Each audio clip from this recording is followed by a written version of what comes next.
भारत के संवैधानिक इतिहास में ना एक ऐसा दिन है जिसने सच में सब कुछ बदल कर रख दिया। एक ऐसा दिन जिसने हमारे लोकतंत्र की आत्मा को एक बहुत बड़े खतरे से बचा लिया। चलिए आज इसी कहानी को परत दर परत समझते हैं। तारीख जरा ध्यान से देखिए। 24 अप्रैल 1973। ये कोई आम तारीख नहीं है। ये वो दिन है जब भारत के संविधान को हमेशा के लिए बदल दिया गया और शायद हमेशा के लिए बचा भी लिया गया। हाँ, इसने संविधान को बचाया जरूर, पर सवाल ये है कि आखिर किससे? ऐसा क्या खतरा था?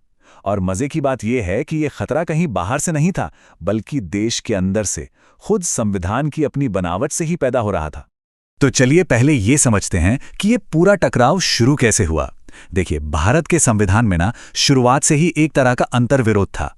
दो बहुत शक्तिशाली विचार थे जो एक दूसरे से टकराने के लिए जैसे बने ही थे।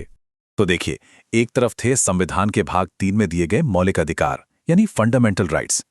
ये हर एक नागरिक को मिले थे और इनकी हिफाजत की जिम्मेदारी अदालतों की थी।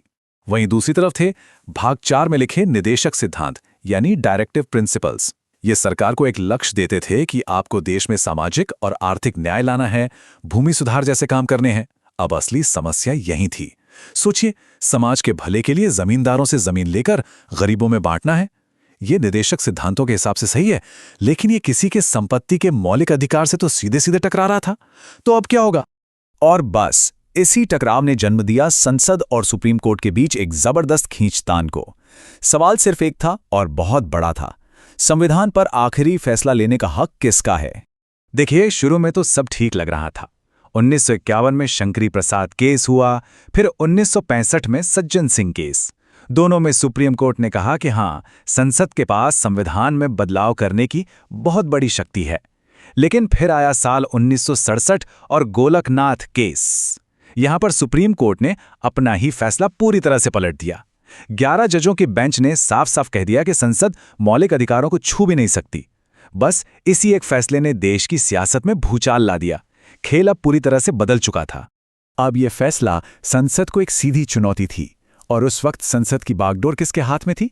इंदिरा गांधी के, जो 1971 के चुनाव में जबरदस्त बहुमत के साथ सत्ता में लौटी थीं और अपनी पूरी ताकत का इस्तेमाल करने के लिए बिल्कुल तैयार थीं। तो गोलकनाथ केस और बैंकों के राष्ट्रीयकरण जैसे मुद्दों पर कोर्ट से मिली हार के बाद इंदिरा गांधी की सरकार ने ठान लिया कि अब एक बड़ा संवैधानिक पलटवार किया जाएगा।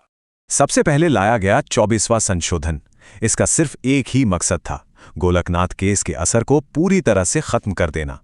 इसने साफ शब्दों में कहा कि संसद के पास मौलिक अधिकारों समेत संविधान के किसी भी हिस्से को बदलने की असीमित शक्ति है।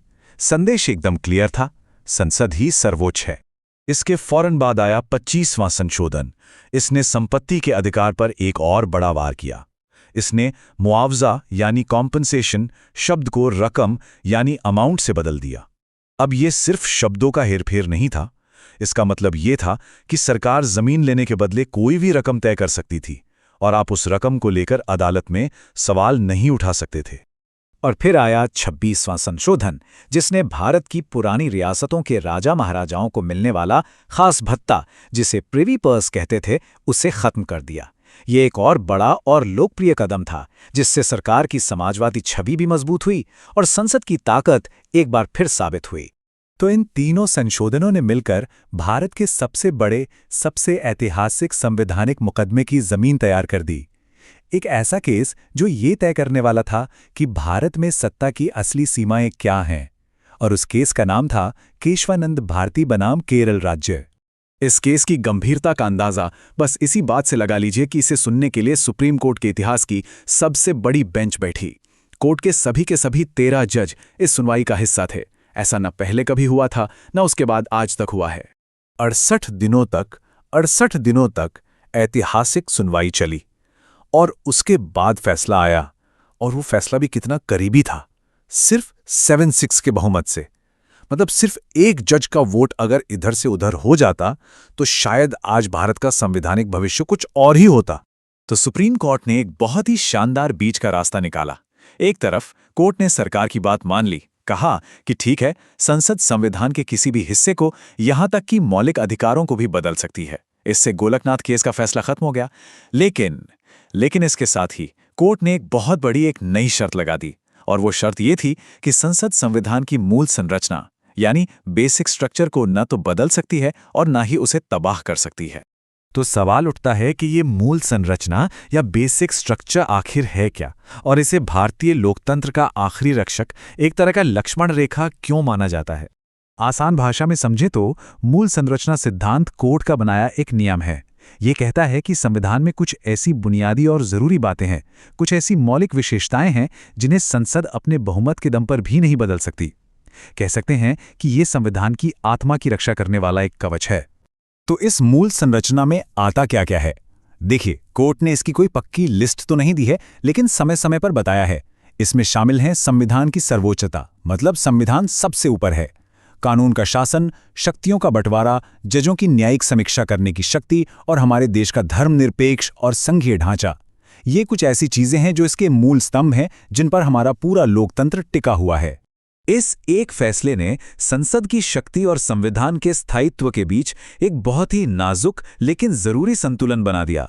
इसने संसद को कानून बनाने की पूरी आजादी दी, लेकिन साथ ही ये भी तय कर दिया कि संविधान का अंतिम संरक्षक, उसका अल्टीमेट गार्डियन सुप्रीम कोर्ट ही होगा। केशवानंद भारती केस ने हमें एक बहुत बड़ी बात सिखाई कि हर महान दस्तावेज की एक आत्मा होती है, एक ऐसा मूल ढांचा होता है जिसे बदला नहीं जा सकता। यह हमें सोचने पर मजबूर करता है, अगर एक संविधान की एक मूल संरचना हो सकती है तो क्या एक राष्ट्र की भी होती है?